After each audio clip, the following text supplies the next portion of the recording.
তোমরা দাঁড়াও, তোমরা দাঁড়াও।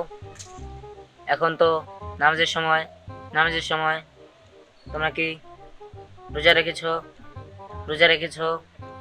এই, আমরা রোজা রেখেছি নাকি রাখিনি এটা জেনে তুমি কি করবে? তুমি কে?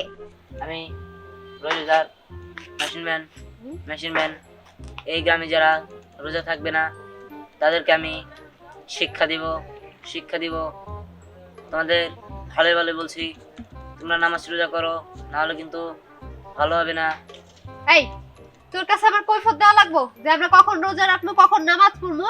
ধার্মিক বিষয় তুই এত কথা বলবি কিসের জন্য? তুই জ্ঞান দিবি কিসের জন্য? এই তুমি কানে ধরে উঠবাস করো, কানে ধরে উঠবাস করো। এই, তুমি বলেই কেউ কানে ধরে উঠবাস করবে নাকি? এই